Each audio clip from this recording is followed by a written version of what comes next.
நீதிமொழியின் புஸ்தகம் 23ஆம் அதிகாரம் 18ஆம் வசனத்தை வாசிக்கலாம். நீதிமொழியின் புஸ்தகம் 23ஆம் அதிகாரம் 18ஆம் வசனம்.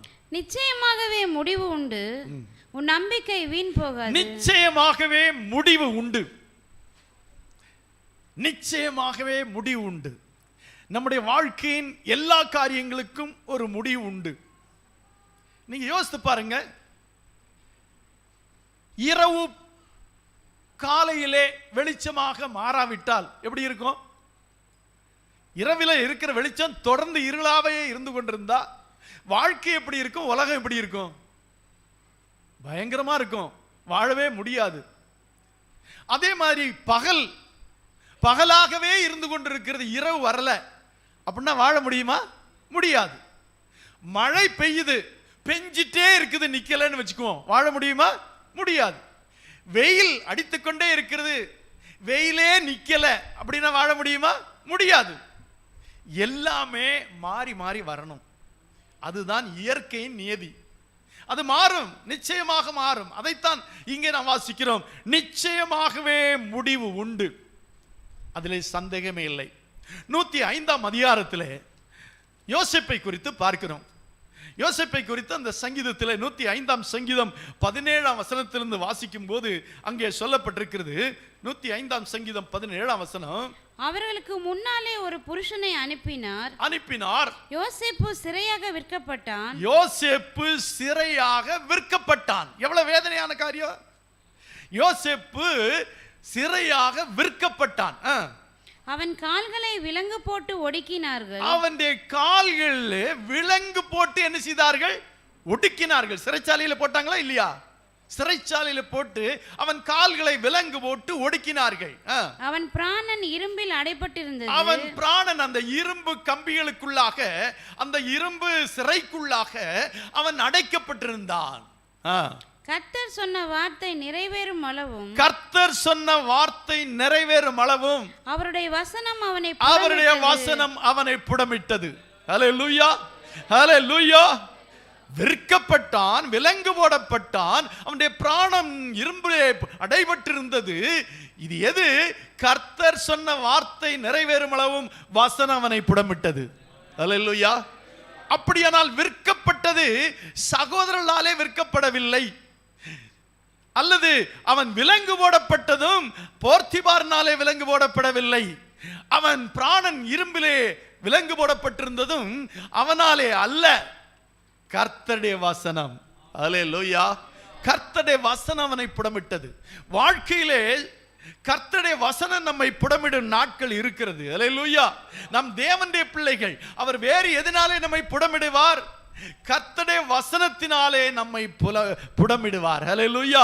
என்றால் இங்கே சொல்லப்பட்டிருக்கிறது, கர்த்தர் சொன்ன வார்த்தை நிறைவேறும் அளவும் அவருடைய வசனம் அவனை புடமிட்டது. ஹல்லேலூயா. அப்படியானால் தேவன் நம்முடைய வாழ்க்கையிலே சொன்ன வார்த்தை நிறைவேறும் அளவுதான் அந்த வசனம் நம்மை புடமிடும். அடுத்து என்ன சொல்லப்பட்டிருக்குது? ராஜா ஆள் அனுப்பி அவனை கட்டவிழ்க்க சொன்னான். ஒரு அல்லேலூயா சொல்லுமா? அந்த புடமிடும் நாட்கள் முடிந்தது. அந்த புடமிடும் நாட்களுக்கு ஒரு முடிவு வந்த உடனே ராஜா ஆள் அனுப்பி அவனை கட்டவிழ்க்க சொன்னான். எல்லாரும் ஒரு அல்லேலூயா சொல்லுமே. அவனுடைய பாடுகளுக்கு ஒரு முடிவு உண்டாயிற்று. ஹல்லேலூயா. அவன் காலாகாலமாக, வருஷங்களாக அந்த சிறைச்சாலையிலே கிடக்கப்படவில்லை, விலங்கு போடப்படவில்லை. நாள் வந்தது, ராஜாவே ஆள் அனுப்பி அவனை கட்டவிழ்க்க சொன்னான். ஹல்லேலூயா, ஹல்லேலூயா, ஹல்லேலூயா. அடுத்து சொல்லப்படும் ஜனங்களின் அதிபதி அவனை விடுதலை பண்ணினான். ஹல்லேலூயா. விற்கப்பட்டான், விலங்கிடப்பட்டான், பிராணன் இரும்பிலே அடைபட்டு கிடந்தது. ஆனால் கர்த்தருடைய வசனம் புடமிட்டு தீர்ந்த உடனே ராஜா ஆள் அனுப்பி அவனை கட்டவிழ்க்க சொன்னான். அவனுடைய பாடுகளுக்கு ஒரு முடிவு உண்டாயிற்று. உண்டாயிட்டா இல்லையா? அப்படியே சிறைச்சாலையில் கடந்து செத்து போயிருந்தா யோசித்து பாருங்க. அப்படியே விட்டாரா ஆண்டவர்? சிறைச்சாலையிலே கடந்து சாவு அப்படின்னு ஆண்டவர் விடல. அவனுடைய பாடுகளுக்கும் அவனுடைய வேதனைகளுக்கும் அவனுடைய நிந்தைகளுக்கும் அவனுடைய அவமானங்களுக்கும் ஒரு முடிவு உண்டாயிற்று. அல்லேலூயா. ராஜா ஆள் அனுப்பி அவனை கட்ட வைக்க சொன்னான். ஜனங்களின் அதிபதி அவனை விடுதலை பண்ணினான். அல்லேலூயா, அல்லேலூயா. அதோட முடிஞ்சுதா? அடுத்த வசனத்தை பாருங்களேன். தன் பிரபுக்களை அவன் மனதின்படி கட்டவும், தன் பிரபுக்களை அவன் மனதின்படி கட்டவும். அல்லேலூயா. சிறைச்சாலையில் அவன் பட்ட பாடுகள் என்ன, இப்ப அவனுடைய அதிகாரம் என்னன்னு பாருங்க. தன் பிரபுக்களை, எகிப்தில் இருக்கிற அந்த பிரபுக்களை எல்லாம் அவன் மனதின்படி கட்டலாமா? அல்லேலூயா சொல்லுமா. எந்த பிரபுவை எப்ப விலங்கிடனாலும் அவன் என்ன செய்யலாம்? விலங்கிடலாம். அதிகாரத்தை கொஞ்சம் பாருங்க. அவன் பட்ட பாடுகளையும் அவன் பெற்றிருக்கிற அதிகாரத்தையும் பாருங்க, யோசித்து பாருங்க. அவனுடைய பாடுகளுக்கு முடிவு உண்டானது மாத்திரமல்ல, இப்பொழுது அவனுடைய கையிலே அதிகாரம் கிடைத்திருக்கிறது. அந்த அதிகாரம் என்ன?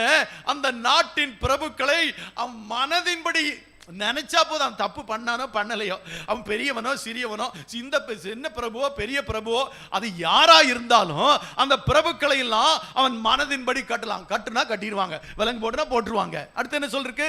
தன் மூப்பர்களை ஞானிகளாக்கவும். அல்லேலூயா. யாரையெல்லாம் அவன் ஞானிகளாக்க விரும்புகிறானோ அவர்களை ஞானிகளாக்கவும். அவனை தன் வீட்டுக்கு ஆண்டவனும். ஒரு அலையில சொல்லுமா.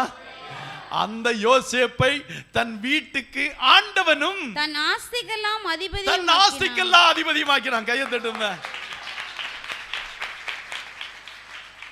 அவனுடைய பாடுகளுக்கு முடிவுண்டானதுனால அவன் விடுதலை செய்யப்பட்டுட்டான். அப்படின்னா நம்ம நினைக்கிறோம் பாடுகளுக்கு முடிவுண்டாயிட்டு விடுதலை பண்ணிட்டாங்க, ராஜா யோசேப்பை என்ன செய்தாரு? விடுதலை பண்ணிட்டாரு அப்படின்னு மாத்திரம் இல்ல. விடுதலை பண்ணின பிறகு அவனுக்கு கிடைத்த மாபெரும் அந்த அதிகாரத்தை நீங்கள் யோசித்து பாருங்கள்.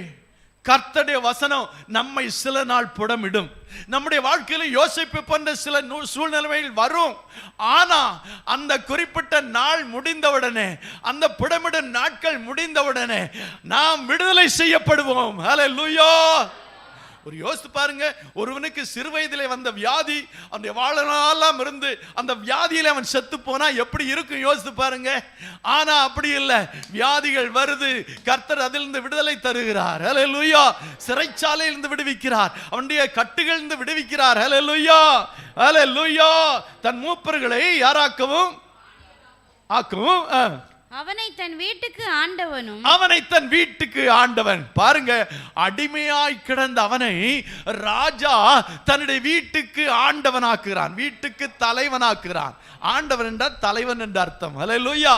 தன் வீட்டுக்கெல்லாம் ஆண்டவன். ஆண்டவன்கிறது ஒரு உயர்ந்த சொல். தலைவன் அப்படின்னா ஒரு சின்ன சொல். ஆண்டவன்னா ஒரு என்ன சொல்லலாம், ஒரு நல்ல ஹானரபிள் வேர்டு. அதனால தான் அந்த எகிப்தின் ராஜாவுடைய வீட்டுக்கு யோசேப்பை அதிபதியாக்கினான். அது மாத்திரமல்ல, ராஜாவுக்கு இருந்த ஆஸ்திகளுக்கெல்லாம் அவன் தான் ஹெட். அல்லேலூயா. ஹோம் மினிஸ்டர் அவர்தான், ஃபைனான்ஸ் மினிஸ்டர் அவர்தான். எப்படி இருந்தவர் யோசித்து பாருங்க. வஸ்திரம் இல்லாம குழியில தூக்கி போடப்பட்டு விற்கப்பட்டு அடிமையா இருந்து, அடிமையா வீட்டுல வேலை செய்து சிறைச்சாலையில போடப்பட்ட அவனுக்கு வந்த வாழ்க்கையை கொஞ்சம் யோசித்து பாருங்க. கர்த்தர் நம்முடைய வாழ்க்கையிலும் இன்றைக்கு இருக்கிறதான இந்த பாடுகளையும் பிரச்சனைகளையும் மாற்றுவது மாத்திரமல்ல, அதுக்கு ஒரு முடிவு உண்டாக்குவது மாத்திரமல்ல, அந்த முடிவுக்கு பின்பு நமக்கு மேன்மையான காரியங்களை கர்த்தர் கட்டளையிடுவார். அல்லேலூயா. எத்தனை பேர் நம்புறீங்க? எத்தனை பேர் ஆமென் சொல்றீங்க? ஆமா, ஆண்டவரே யோசேப்பை போல என்னுடைய வாழ்க்கையிலும் இப்பொழுது இருக்கிறதான இந்த நிர்பந்தமான நிலைமையை மாற்றும் ஆண்டவரே. நானும் ஒரு நாள் இந்த யோசேப்பை போல அதிகாரம் பெற்றவனாக ஆண்டவரே நானும் நிற்க வேண்டும் ஆண்டவரே. அல்லேலூயா, அல்லேலூயா. அதை காட்டிலும் நிற்பேன் என்று நாம் அறிக்கையிடுவோம். அல்லேலூயா. யோசேப்புக்கு செய்ததை கர்த்தர் எனக்கும் செய்வார். அல்லேலூயா, அல்லேலூயா. விற்கப்பட்டான், விலங்கு போடப்பட்டான், அவனுடைய பிராணன் இரும்புகளுக்குள்ளே இருந்தது. ஆனால் ராஜா அவனை கட்டவிழ்க்க சொன்னான், அதிபதி அவனை விடுதலை செய்தான். அவன் இஷ்டத்தின்படியாக பிரபுக்களை கட்டவும், தன்னுடைய என்ன செய்ய ஞானி அவனுடைய கூட இருக்கிறவளை ஞானிகள் ஆக்கவும், அங்கே சொல்லப்படும் வீட்டுக்கு ஆண்டவனும் ஆஸ்திகளுக்கெல்லாம் அதிபதி. எவ்வளவு பெரிய மாற்றம் பார்த்தீங்களா வாழ்க்கையில. ஹல்லேலூயா. நீங்க நினைக்கிற மாதிரி இன்னைக்கு பணக்காரனா இருக்கிறவன் பணக்காரனா இருக்க மாட்டான், அவன் ஒரு நாள் ஏழை ஆவான், நாம பணக்காரன் ஆவோம். இதுதான் ஆண்டவர் வைத்திருக்கிற சைக்கிள். ஹல்லேலூயா.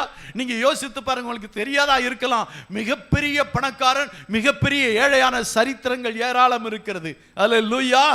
ஆகவே கர்த்தர் அவைகளை எல்லாம் மாற்றுவார். நம்மை சில நாட்கள் அவர் புடமிட்டாலும் அந்த புடமிடுதலுக்கு பிறகு கர்த்தர் நம்முடைய வாழ்க்கையில நாம் நினைக்காதற்கு மேலாக நம்மை நடத்துவார். ஹல்லேலூயா. 2 ராஜாக்கள் புஸ்தகம் 4ஆம் அதிகாரம் 1ஆம் வசனத்திலே நாம் அங்கே ஒரு சம்பவத்தை எல்லாம் நான் ஞாபகப்படுத்துகிறேன். இதை பத்தி எல்லாம் ஆழமான செய்திகளை கொடுத்திருக்கிறேன். இன்னைக்கு நான் என்ன சொல்ல விரும்புறேன்னா, இதற்கெல்லாம் ஒரு முடிவு உண்டு. ஹல்லேலூயா. வாசிக்கலாம் அந்த வார்த்தை. தீர்க்கதரிசிகளுடைய புத்திரரில் ஒருவனுக்கு மனைவியாய் இருந்த ஒரு ஸ்திரீ எலிசாவை பார்த்து, உமது அடியானாகிய என் புருஷன் இறந்து போனான், உமது அடியான் கர்த்தருக்கு பயந்து நடந்தான் என்பதை அறிவீர். கடன் கொடுத்தவன் இப்போது என் 2 குமாரரையும் தனக்கு அடிமைகளாக்கி கொள்ள வந்தான். ஹல்லேலூயா. கடன்களுக்கு ஒரு முடிவு உண்டு. ஒரு அல்லேலூயா சொல்லுமா. நம்ம நினைக்கிறோம், வாங்கிட்டே இருக்கேன், கடன் வாங்கிட்டே இருக்கேன்னு, என் வாழ்க்கையில கடன் வாங்காம இருக்க முடியுமான்னு. கண்டிப்பா அது முடியும். ஏனென்றால் இங்கே நமக்கு எடுத்துக்காட்டு, இதெல்லாம் எக்ஸாம்பிள்ஸ். பைபிள்ல இதெல்லாம் சொல்லப்பட்டிருக்கிறது நமக்கு ஒரு முன்னுதாரணம். அங்கே ஒரு ஸ்திரீ இருக்கிறாள். இந்த ஸ்திரீயினுடைய கணவன் மரித்து போனான். அவன் மரித்து போனது மாத்திரமல்ல, அவன் கடனை வைத்து விட்டு மரித்து போனான். இப்பொழுது கடனிலே வாழ்ந்து கொண்டிருக்கிறார்கள். இப்பொழுது அந்த கடனை திருப்பி செலுத்த முடியாதனாலே அந்த கடனை கொடுத்தவள் இவனுடைய 2 குமாரர்களையும் அடிமைகளாக்கும்படியாய் வந்து நிற்கிறான். ஹல்லேலூயா. எவ்வளவு பெரிய மன வேதனையா இருக்கும் கொஞ்சம் யோசித்து பாருங்களேன். எவ்வளவு பெரிய மன வேதனையா இருக்கும், அது தாங்கவே முடியாது. கணவன் இறந்து போனா பரவாயில்ல, 2 பசங்க இருக்காங்க, 2 பேரும் உழைச்சு சாப்பிடலாம்னா கடன், மீட்க முடியாத கடன், திருப்பி செலுத்த முடியாத கடன்ல இருக்கிறார். அவருடைய வாழ்க்கை எப்படி இருக்கும்? அதுக்கு மேல கடன் கொடுத்தவன் இப்பொழுது கடனை கொடு, இல்லாவிட்டால் உன்னுடைய பையன்களை அடிமையாய் விடு என்று நின்று கொண்டிருக்கிறான். யோசித்து பாருங்க. ஒரு வாரம் டைம் கொடுத்துட்டு போவான். நம்ம வாழ்க்கையிலும் சில நேரம் அப்படி சொல்லி, அடுத்த வாரம் கண்டிப்பா கொடுத்தணும், என்ன இல்லாட்டி அப்படின்னு சொல்லி போற கடைக்கானெல்லாம் இருக்கான்ல. உங்க வீட்டுக்கெல்லாம் வர்றது இல்லையோ? அப்பா நீங்கெல்லாம் குழுவிலே இல்லை, அப்பா நீங்கெல்லாம் குழு, அப்பாடா எத்தனை குழுவில் இது நடக்குது தெரியுமா? ஹல்லேலூயா. குழுவிலே நடக்குது, வெளியே நடக்குது, எல்லா இடத்துலையும் நடக்குது. கடன் வாங்கிட்டே இருக்கீங்களே, இங்கே நான் சொல்றேன், உங்க கடனுக்கு ஒரு முடிவு உண்டு. ஹல்லேலூயா. இந்த விதவை கடன்காரியாக இருந்தால் நடந்ததை அங்கே நாம் பார்க்கிறோம். அவனுடைய புருஷன் இறந்து போனான், அவன் கடனை வைத்து விட்டு இறந்து போனான். தன்னுடைய 2 மகன்களையும் அடிமைகளாக்க கடன்காரன் அந்த நாட்களே அப்படி ஒரு உண்டு. இந்த நாட்களில் தான் வாடா என்ன பாத்திரலாம் அப்படிங்கிறோம். அந்த காலத்தில் அப்படி சொல்ல முடியாது. கடன் கொடுத்தவனுக்கு திருப்பி கடனை கொடுக்கணும், இல்லாட்டா அவனுடைய பிள்ளைகளை அடிமையாக்கி கொள்ள அந்த காலத்திலே அதிகாரமே இருந்தது. அதற்கு ராஜா ஒன்றும் சொல்ல மாட்டாரு. அந்தபடி அவன் 2 வாலிபர்களும் கடனுக்கு அடிபட்டு அவர்கள் அங்கே செல்ல வேண்டியது அவசியமா இருக்கிறது. ஆனா இங்க நடந்ததை பாருங்க. அங்கே நாம் வாசிக்கிறோம் என்ன நடந்தது. அவன் தீர்க்கதரிசி சொன்னபடி நடந்ததினாலே அந்த கடைசி வசனம் சொல்லி இருக்குது. சொல்றான், நீ போய் உன் கடனை கொடுத்து என்ன செய், நீ கடனை கொடுத்து மீந்ததை கொண்டு ஜீவனம் பண்ணுங்க. எந்த வசனம் வாசிக்கலாமா? அவள் போய் தேவனுடைய மனுஷனுக்கு அதை அறிவித்தாள். அப்பொழுது அவன் நீ போய் அந்த எண்ணெயை விற்று உன் கடனை தீர்த்து மீந்ததை கொண்டு நீயும் உன் பிள்ளைகளும் ஜீவனம் பண்ணுங்கள். ஒரு நல்ல நாள் வந்தது. ஒரு நல்ல ஊழியக்காரன் சொன்னபடி அவள் செய்ததனால் என்ன ஆயிற்று? உன் கடனை தீர்த்து, கடன் முழுவதை தீர்த்து, மீந்ததை கொண்டு நீ என்ன செய், நீ உன் பிள்ளைகளும் ஜீவனம் பண்ணுங்கள். ஹல்லேலூயா. ஹல்லேலூயா. நீ கடனை கொடுத்த நாட்கள் மாத்திரமல்ல, கடனை கொடுத்து மீதம் எடுக்கும் நாட்களும் வருகிறது. கண்டிப்பாய் கர்த்தர் செய்வார். ஹல்லேலூயா. இங்கே சொல்லுகிறான் இந்த ஸ்திரீ, உமது அடியான் கர்த்தருக்கு பயந்து நடந்தான். ஏன்னா தேவனுடைய பிள்ளைதான் அவன் கர்த்தருக்கு பயந்து நடந்தவன் தான். ஆனா கடன் ஆயிப்போச்சு. இப்ப என்ன செய்யறது? கடனை கொடுத்து முடிக்கல. ஆனா அவனுடைய கடனுக்கு ஒரு முடிவு உண்டாயிற்று. அவன் கடனை தீர்த்தது மாத்திரமல்ல, அவன் மீந்ததை கொண்டு வாழ்க்கை நடத்தும்படியாகவும் அவனுக்கு கர்த்தர் கிருபை செய்தார். ஹல்லேலூயா. உங்களுடைய கடனுக்கு ஒரு முடிவு உண்டு. அல்லேலூயா. இத்தனை நாள் முடியல, தொடர்ந்து வாங்கி கொண்டிருக்கிறேன், வாங்கிட்டே தான் இருக்கிறேன். கடனை திருப்பி கொடுப்பதற்கு கடனை வாங்குறேன், கடனுக்கு முடிவே வரமாட்டேங்குது. ஒரு நாளாவது நான் கடன் இல்லாம வாழலான்னு பார்க்கிறேன், முடியல. அப்படிதானே சொல்றீங்க? இங்க வேத வசனம் சொல்லி இருக்கிறது, கடன் பட்டவள் கடனை தீர்த்தது மாத்திரமல்ல, அவள் வாழ்வதற்கு ஒரு தொழில் வியாபாரமும் கிடைத்தது, வாழ்வதற்கான பணமும் கிடைத்தது. அல்லேலூயா. இதுதான் நம்முடைய கர்த்தருடைய செயல். நீங்க எங்க யோசேப்பை பார்க்கும்போது அவன் விடுதலை செய்தது மாத்திரமல்ல, அவனுக்கு அதிகாரம் கிடைத்தது. இங்க நாம் பார்க்கிறோம், இந்த விதவையின் கடன் தீர்ந்தது மாத்திரமல்ல, மீதம் எடுக்கும், மீதத்தை கொண்டு வியாபாரம் பண்ணவும் கர்த்தர் அற்புதம் செய்தார். அல்லேலூயா. நம்மெல்லாம் அப்படிதான், இந்த கடன்ல இருந்து எப்படியாவது மீண்டா போதும் அப்படிதான் நம்ம நினைக்கிறோம், அப்படிதான் நினைப்போம். அப்படிதான் எல்லாரும் நினைக்கிறது, எப்படியா அந்த கடனை கொடுத்து முடிச்சிடணும், கடனை வைக்க கூடாது, கடன்ல இருந்து மீளணும், அப்படிதான் நினைக்கிறோம். ஆனா ஒருபடி மேலே எங்கே சொல்லப்பட்டிருக்கிறது, கடனை மீட்டும்படியாக அல்ல, உன்னுடைய கடன் வாழ்க்கைக்கு ஒரு முடிவு உண்டு. அந்த கடனை கொடுத்து மீதம் எடுக்கும் வாழ்க்கை நடத்தவும் கர்த்தர் உனக்கு அனுகிரகம் பாராட்டுவார். அல்லேலூயா. அதுதான் நம்முடைய தேவனுடைய செயல். அல்லேலூயா. மூன்றாவதாக 1 சாமுவேல் 25ஆம் அதிகாரம் 1 முதல் 3 வசனங்களை வாசிக்கும் போது அங்கே ஒரு அருமையான ஸ்திரீயை பார்க்கிறோம், அபிகாயில். அபிகாயில் நல்ல ஒரு ஸ்திரீ, ஆனா கணவனோ மிகப்பெரிய குடிகாரன். குடிகாரனோட வாழ்றவங்களுக்கு தான் அதனுடைய கஷ்டம் தெரியும். அல்லேலூயா. அல்லேலூயா. எத்தனை பேர் கணவன்மார்கள் குடிகாரர்கள், தெரிஞ்சு குடிகாரன் தெரியாத குடிகாரன்லாம் இருக்கிறாங்க. தெரிஞ்சு குடிக்கிறவங்க தெரியாம குடிக்கிறவங்கலாம் இருக்காங்க. அல்லேலூயா. பல வருடங்களாக மனைவிக்கு தெரியாம குடிச்சிட்டு இருக்க கணவன்மாரெல்லாம் இருக்கிறாங்க, அப்பப்போ குடிக்கிறவங்க எல்லாம் இருக்கிறாங்க. அல்லேலூயா. குடியை கெடுக்கும், குடிப்பழக்கம் உடலை கெடுக்கும், நாட்டை கெடுக்கும், எல்லாத்தையும் கெடுக்குமா, அது ஒண்ணுமே நல்லது செய்யாது. அல்லேலூயா. அல்லேலூயா. இங்கே பாருங்க, அந்த வாசிக்கலாம், அந்த 1-2 வசனங்களை வாசிக்கலாம். சாமுவேல் மரணம் அடைந்தான். இஸ்ரவேலர் எல்லாரும் கூடி வந்து அவனுக்காக துக்கம் கொண்டாடி ராமாவில் இருக்கிற அவனுடைய வலவிலே அவனை அடக்கம் பண்ணினார்கள். தாவீது எழுந்து பாரான் வனாந்தரத்துக்கு புறப்பட்டு போனான். மாகோனிலே ஒரு மனுஷன் இருந்தான். அவனுடைய தொழில்துறை கர்மேலில் இருந்தது. அந்த மனுஷன் மகா பாரி குடித்தனக்காரனா இருந்தான். அந்த மனுஷன் மகா பாரி குடித்தனக்காரன், நம்ம பாஷையில சொன்னா மொடா குடியன். என்ன குடியன்? மொடா குடியன். அவனுக்கு 3000 ஆடும் 1000 வெள்ளாடும் இருந்தது. அவன் அப்பொழுது கர்மேலில் தன் ஆடுகளை மயிர் கத்தரித்துக் கொண்டிருந்தான். அந்த மனுஷனுக்கு நாபால் என்றும் அவன் மனைவிக்கு அபிகாயில் என்றும் பெயர். அந்த ஸ்திரீ மகா புத்திசாலியும் ரூபவதியுமாய் இருந்தாள். அந்த ஸ்திரீ மகா புத்திசாலியும் ரூபவதியுமாய் இருந்தாள். அந்த புருஷனோ முரடனும் துராகிரதனுமாய் இருந்தான். எத்தனை பேர் கை வைத்தீங்களா? எங்க வீடு இப்படிதான் பாஸ்டர். அவன் குடிச்சிட்டு அப்படி பண்றான், இவர் குடிக்காமலே அப்படி பண்றாரு. அப்படிதான் சொல்றீங்க.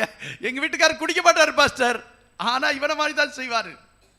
நிறைய பேர் சிரிக்கிறாங்க. அப்படின்னா என்ன அர்த்தம்? அப்படி இருக்கிறான், மகாபாரி குடித்தனக்கு. ஆமா. அல்லேலூயா. யோசித்து பாருங்க, எல்லா சகோதரிகளையும் மனதிலே கை வைத்து என்கிட்ட வந்து ஆர்சி ஃபாதர் கிட்ட கும்பசாரம் பண்ற மாதிரி சொல்லுங்கன்னா, பாஸ்டர் இப்படித்தான் எங்க வீட்டுக்காரர் அப்படி சொல்லுவாங்க. அல்லேலூயா. ஆனா இங்க பாருங்க, நான் என்ன சொல்றேன், உங்க குடும்பத்திலே உங்க கணவன் மூலமாக உங்களுக்கு இருக்கிறதான பிரச்சனைகளுக்கு ஒரு முடிவு உண்டா என்றால் முடிவு உண்டு.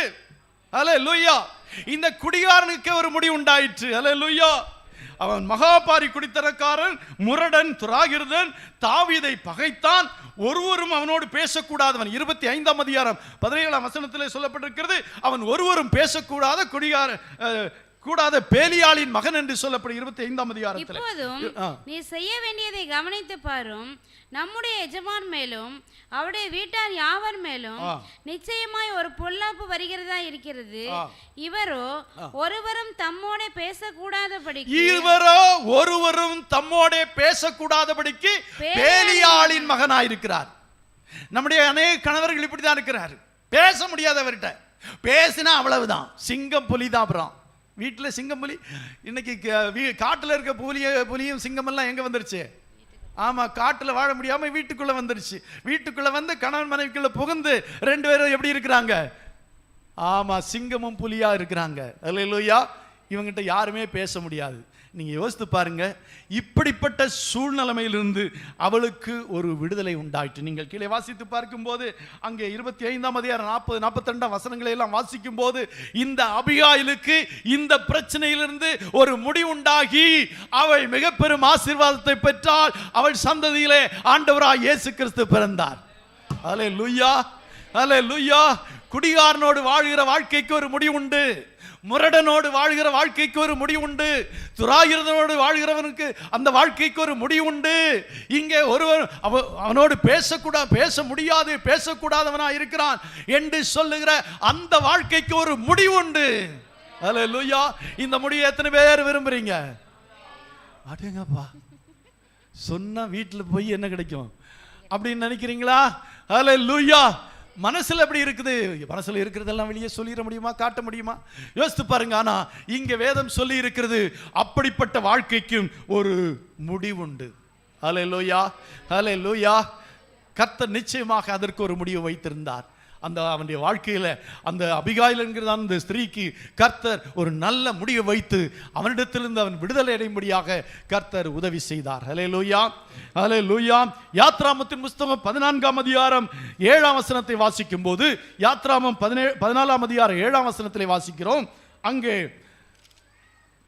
விடியற்காலத்தில் கர்த்தருடைய மகிமையும் காண்பீர்கள்.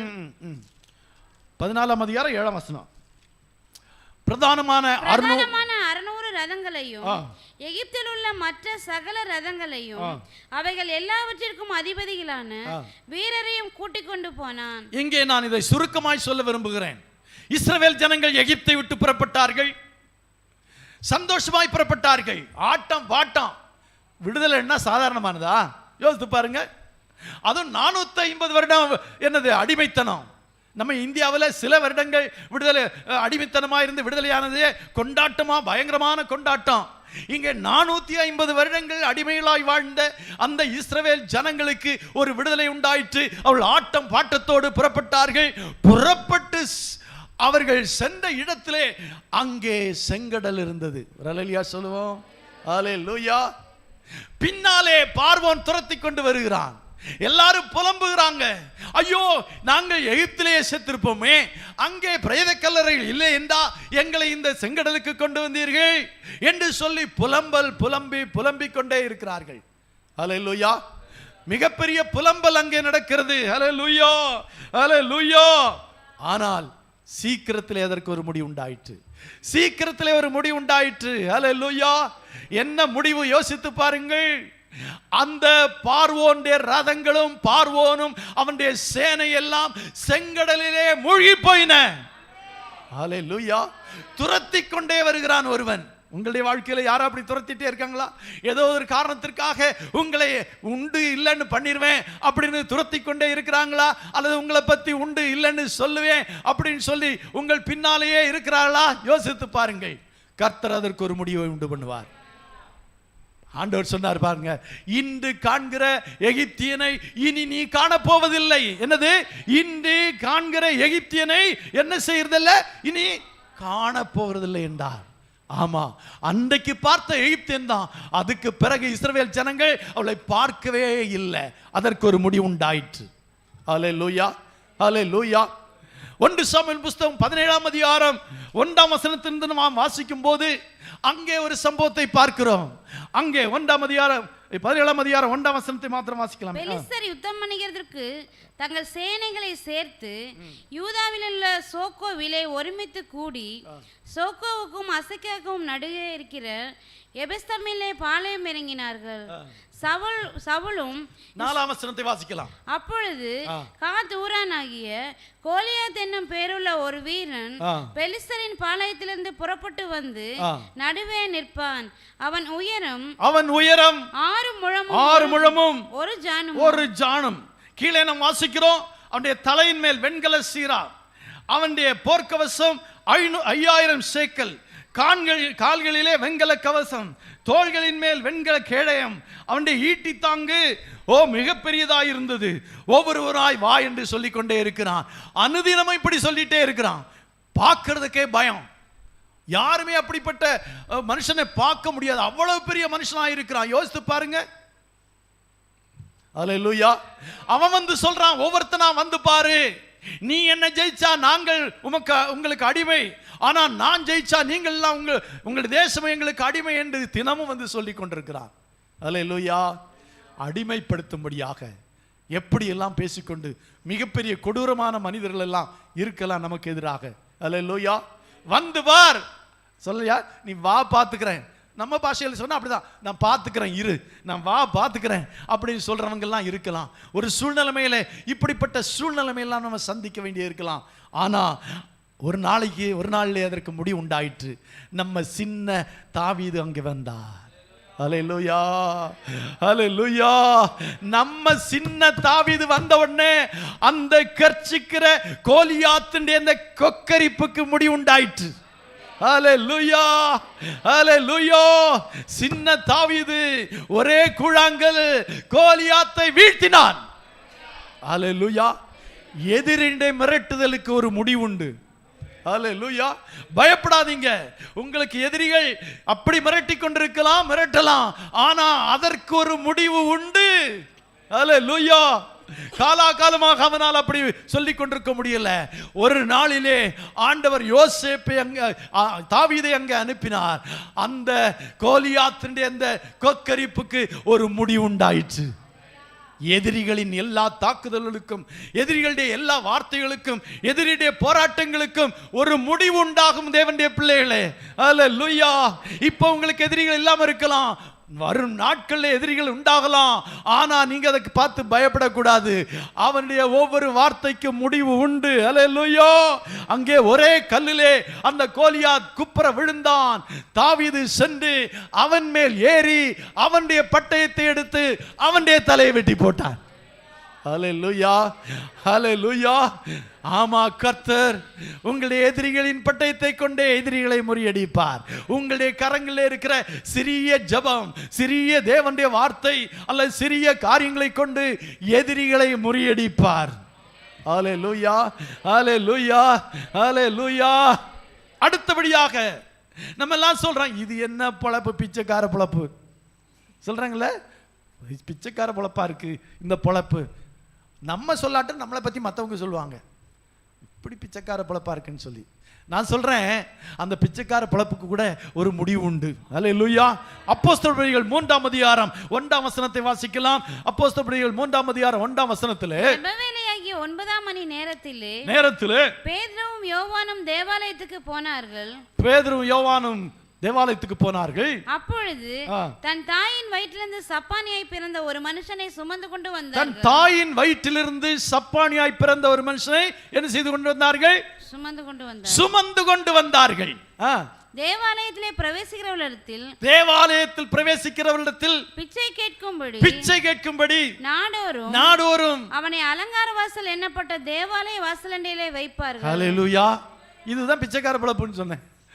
தூக்கிட்டு வந்து பிறவியிலே சப்பானி, அதே ஒரு என்னவா இருக்கும், பிறவியிலே சப்பானியா பிறந்தவங்களுக்கு எப்படி இருக்கும், மனசு எப்படி இருக்கும், ரொம்ப வேதனையாத்தான் இருக்கும். எல்லாரும் நல்லா நடக்கிறாங்க, எல்லாரும் இப்படி இருக்கிறாங்க, நான் மட்டும் இப்படி இருக்கிறேனே என்று சொல்லி அவனுக்கு அங்கலாய்ப்பு, மனவேதனை. ஒரு பக்கம் மனவேதனை. இப்போ அவனை வைத்து பிழைக்கிற ஒரு கூட்டம் அவனை தூக்கிட்டு வந்து அந்த ஆலயத்துக்கு முன்னால வைக்கிறாங்க.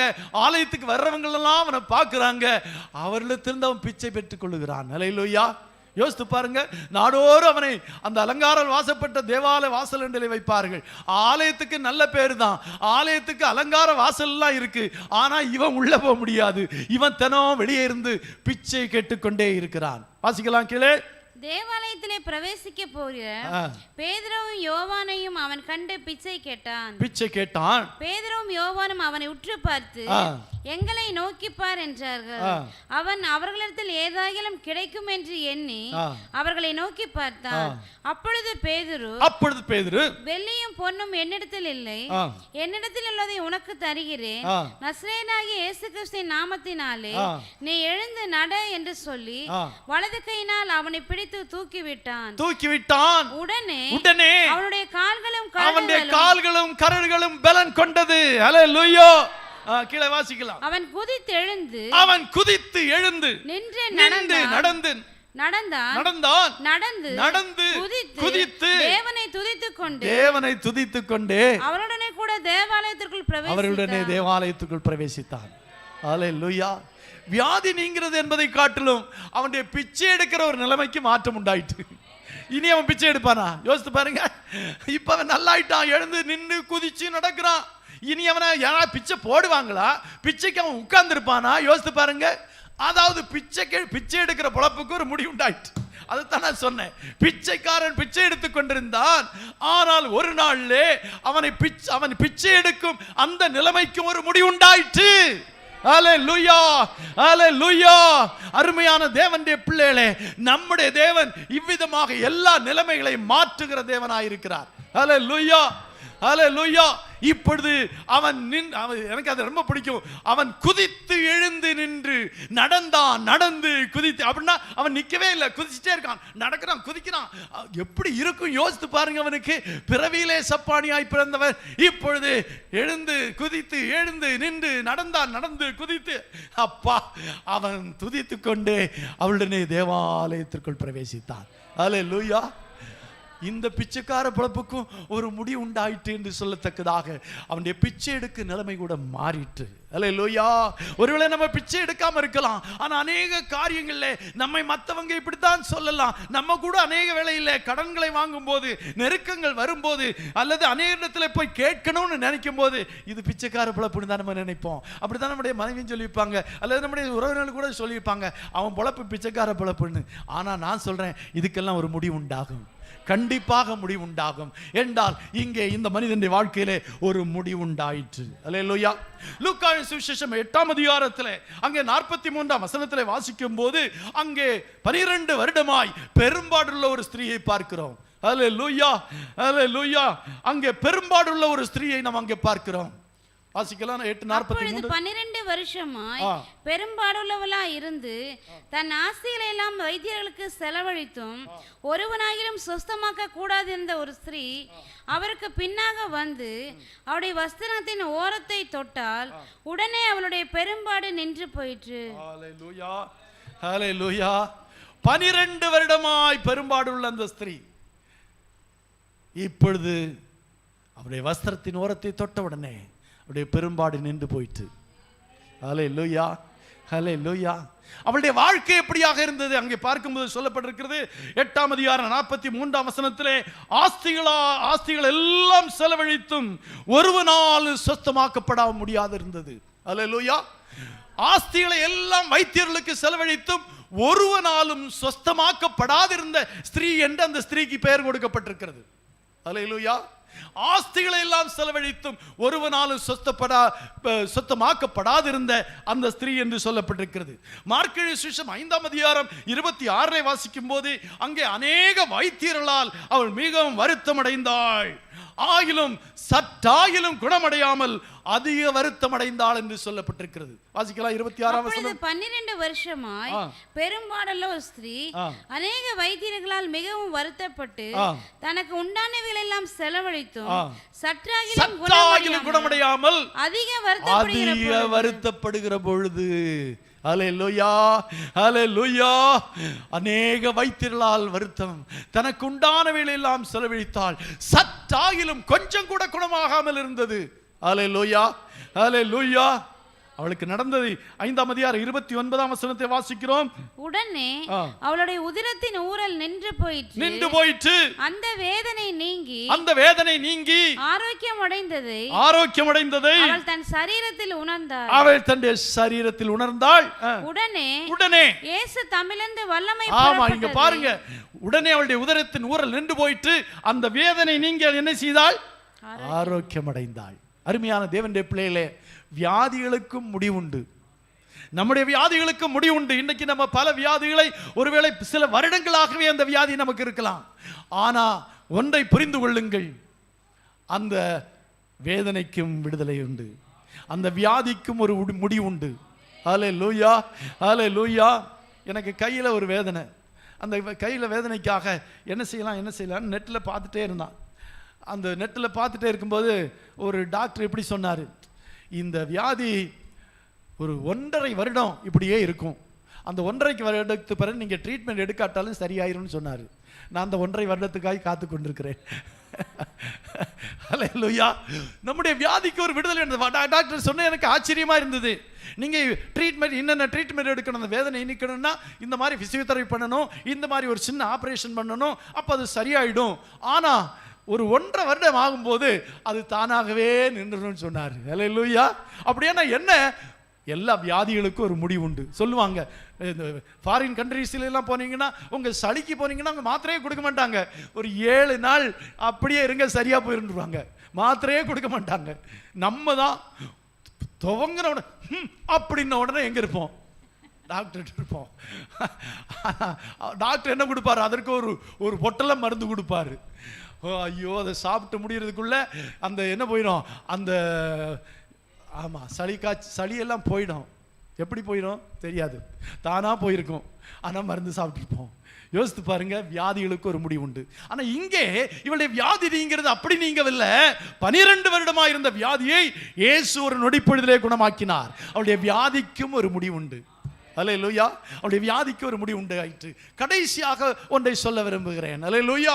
அங்கே வாசிக்கிறோம், மத்தேயு சுவிசேஷம் 17ஆம் அதிகாரம் 24ஆம் வசனத்திலே வாசிக்கும் போது, மத்தேயு 17:24 வாசிக்கிறோம். அவர்கள் கப்பர்நகூமில் வந்தபோது வரிப்பணம் வாங்குகிறவர் பேதுருவிடத்தில் வந்து உங்கள் போதகர் வரிப்பணம் செலுத்துகிறது இல்லையா என்று கேட்டார்கள். செலுத்துகிறார் என்றான். அல்லேலூயா. இங்க இயேசு, பேதுரு, சீஷர்லாம் இருக்கிறாங்க. டாக்ஸ்காரன், இன்கம் டாக்ஸ்காரன் வந்து கேட்கிறான், உங்கள் போதகர் வரி செலுத்துகிறது இல்லையா? உடனே பேதுரு கரெக்டா சொல்றாரு, அவர் செலுத்துகிறார் என்றார். அல்லேலூயா. ஆனா இந்த வருஷம் இன்னும் செலுத்தல.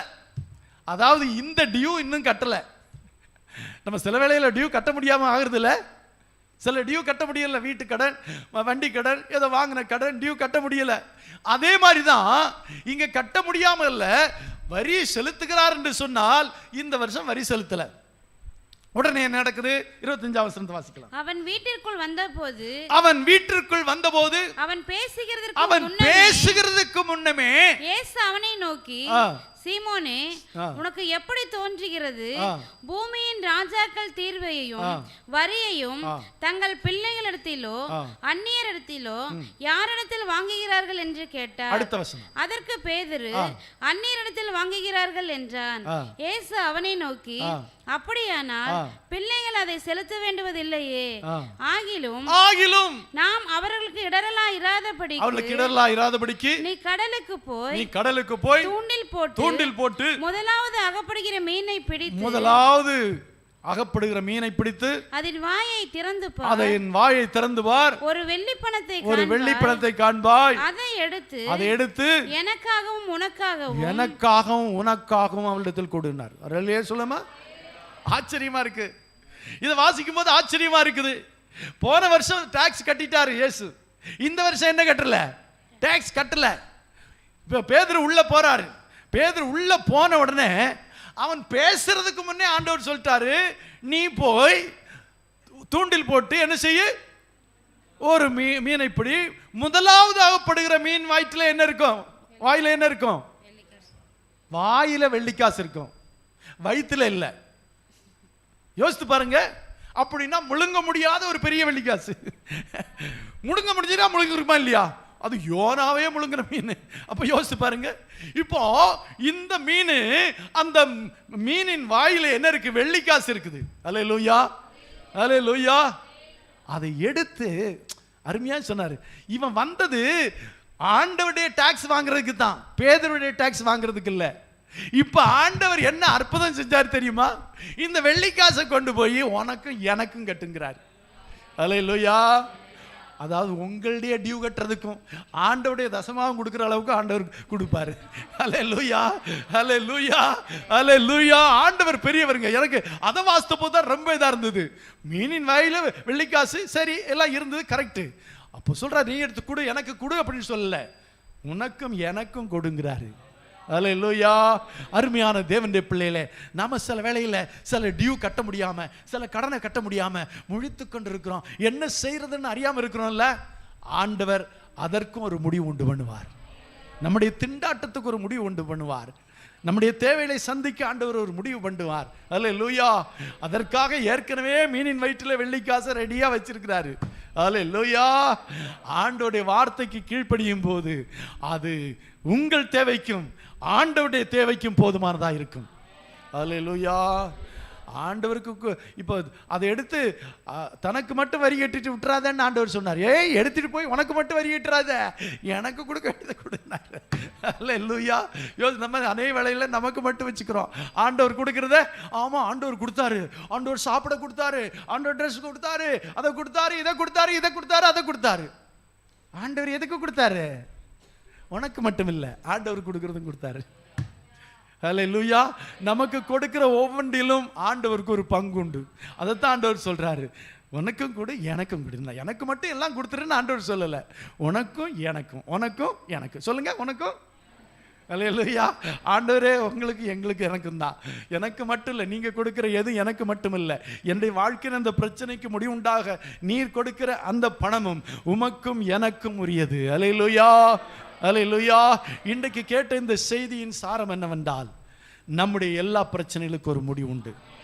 அல்லேலூயா. முடிவில்லாத பிரச்சனைகளே இல்லை. ஒருவேளை நாம் தான் நினைக்கலாம் இந்த முடிவு, இந்த பிரச்சனைக்கு ஒரு முடிவு இல்லைன்னு சொல்லி. ஆனா நிச்சயமா என்ன இருக்கு? முடிவு இருக்கு. நம்ம என்னை பார்த்த எல்லா காரியங்களுமே நிச்சயமாக முடிவு உண்டு. யோசேப்பு பட்ட பாடுகளுக்கு ஒரு முடிவு உண்டாயிற்று. அந்த விதவையின் கடனுக்கு ஒரு முடிவு உண்டாயிற்று. குடிகாரனோடு கணவனோடு வாழும் அந்த ஸ்திரீனுடைய பிரச்சனைக்கு ஒரு முடிவு உண்டாயிற்று. துரத்தி கொண்டு வந்த அந்த எகிப்தியனின் அந்த ராஜாவுடைய அந்த பிரச்சனைக்கும் ஒரு முடிவு உண்டாயிற்று. அல்லேலூயா. கர்ச்சிக்கிற சிங்கம் போன்ற அந்த கோலியாத்தினுடைய அந்த வார்த்தைகளுக்கு ஒரு முடிவு உண்டாயிற்று. பிச்சைக்காரனுடைய பிச்சை எடுக்கும் அந்த பிழைப்பிற்கு ஒரு முடிவு உண்டாயிற்று. இப்போ வியாதிக்கும் முடிவு உண்டாயிற்று. கடைசியாக நம்முடைய தேவைகளை சந்திக்கவும் ஆண்டவர் ஒரு முடிவை வைத்திருக்கிறார். நம்முடைய ஆண்டவர் நல்லவர். கண்களை மூடி ஜெபிப்போம். இன்னைக்கு ஒரு நல்ல ஜெபத்தை செய்ய போறோம். உங்களுடைய வாழ்க்கையில இன்னைக்கு நாங்கள் கேட்ட இந்த பிரச்சனைகள்ல எந்த பிரச்சனை உங்களுக்கு இருந்தாலும், ஆண்டவரே நிச்சயமாகவே முடிவு உண்டுன்னு சொன்னீரே. ஆண்டவரே, இந்த நாளிலே என்னுடைய இந்த பிரச்சனைக்கு ஒரு முடிவை தாரும். நான் நம்புகிறேன் நிச்சயமாகவே முடிவு உண்டு, உன் நம்பிக்கை வீண் போகாது என்று ஆண்டவர் இந்த வார்த்தையிலே சொன்னாரே. இன்றைக்கு நான் திரும்பவும் சொல்லுகிறேன், உங்களுடைய நம்பிக்கை வீண் போகாது. என்றைக்காவது ஒரு நாள் என்னுடைய பிரச்சனைக்கு கர்த்தர் ஒரு முடிவை உண்டு பண்ணுவார். அதை சீக்கிரத்தில் உண்டு பண்ணுவார். கர்த்தர் ஒரு முடிவை வைத்திருக்கிறார். எனக்கு முடிவு, அந்த பிரச்சனைக்கு ஒரு முடிவை உண்டாக்குவார் என்றால் என் நம்பிக்கை வீண் போகாது என்று ஆண்டவர் சொல்லி இருக்கிறார். நிச்சயமாகவே முடிவு உண்டு, உன் நம்பிக்கை வீண் போகாது. உறுதியாய் நம்புங்கள். உறுதியாய் ஆண்டவரிடத்தில் நம்பிக்கை வையுங்கள். உங்களுடைய வியாதிக்காக இருக்கலாம், உங்களுடைய பிரச்சனைகளுக்காக இருக்கலாம், உங்களுடைய தேவைகளுக்காக இருக்கலாம், உங்களுடைய கடன்களுக்காக இருக்கலாம், எதுவாக இருந்தாலும், எதிரிகளுடைய மிரட்டுதலுக்காக இருக்கலாம், எதுவாக இருந்தாலும் ஒரு முடிவு உண்டு. நிச்சயமாக உங்களுடைய வாழ்க்கையின் அந்த காரியத்திற்கு முடிவுண்டு. கர்த்தர் உங்களை நிச்சயமாக ஆசீர்வதிப்பாராக. கண்களை மூடி ஜெபிப்போம். எங்களை மிகவும் அன்பாய் நேசிக்கிற நல்ல பிதாவே, இந்த நாளுக்காக நாங்கள் உமக்கு நன்றி செலுத்துகிறோம். கர்த்தாவே, இந்த நாளிலே எங்களுடைய பிரச்சனைகளுக்கு ஒரு முடிவு உண்டு. ஏனென்றால் எங்களுடைய நம்பிக்கை வீண் போகாது என்று சொல்லி இருக்கிறீரே. ஆண்டவரே, எங்களுடைய ஆண்டவரே, நம்பிக்கை வீண் போகாமல் எங்களுடைய பிரச்சனைகளுக்கு நீ முடிவு உண்டாக்குகிற தேவனாயிருக்கிறதற்காய் நன்றி. எங்களை தாழ்த்தி உம்முடைய கரத்திலே அர்ப்பணிக்கிறோம். என்னுடைய இந்த ஒரு பிரச்சனைக்கு ஆண்டவரே நீர் ஒரு முடிவை உண்டு பண்ணும். அந்த பிரச்சனையினாலே நான் தவிக்கிறேன், அந்த பிரச்சனையினாலே நான் மிகவும் வேதனைப்படுகிறேன், நிந்தையும் கூட அவமானத்தையும் கூட சந்திக்கிறேன். ஆண்டவரே, இந்த பிரச்சனைக்கு ஒரு முடிவு உண்டாக்கும் என்று ஆண்டவரிடத்தில் கேளுங்க. கண்டிப்பாக ஆண்டவர் முடிவு உண்டு பண்ணுவார். எங்களை நேசிக்கிற நல்ல பிதாவே, நாங்கள் நன்றியோடு துதிக்கிறோம். மீண்டுமாக ஆண்டவரே, எங்களுடைய இந்த பிரச்சனைக்கு, என்னுடைய இந்த பிரச்சனைக்கு கர்த்தர் ஒரு முடிவை உண்டு பண்ணுவீராக. என்னுடைய நம்பிக்கை வீண் போகாது என்று சொன்னீரே. ஆமாண்டவரே, நம்பிக்கை வீண் போகாதபடி அந்த பிரச்சனைக்கு முடிவு உண்டாக்கி கர்த்தர் என்னை தாங்கும், நடத்தும், ஆசீர்வதியும், உம்முடைய நாமத்தை மையப்படுத்தும். சகல துதி கனமைமை நீர் எடுத்துக் கொள்வீராக. இயேசுவின் மூலம் ஜெபம் கேளும் பிதாவே. என் ஆத்துமாவே கர்த்தரை ஸ்தோத்திரி, என் முழு உள்ளமையுடைய பரிசுத்த நாமத்தை ஸ்தோத்திரி. என் ஆத்துமாவே கர்த்தரை ஸ்தோத்திரி, கர்த்தர் செய்த சகல உபகாரங்களை மறவாதே. ஆமேன். நம்முடைய கர்த்தராகிய இயேசு கிறிஸ்துவின் கிருபையும் பிதாவாகிய தேவனுடைய அன்பும் பரிசுத்த ஆவியானவருடைய அந்யோன்ய ஐக்கியம், பாதுகாவலும் பராமரிப்பும் நம் அனைவரோடும் இன்றும் என்று சதா காலங்கள் இருப்பாராக. ஆமேன். ஹல்லேலூயா. அல்லேலூயா, அல்லேலூயா. கர்த்தர் உங்களை ஆசீர்வதிப்பாராக. இப்பொழுது திருவிருந்து ஆராதனை உண்டு.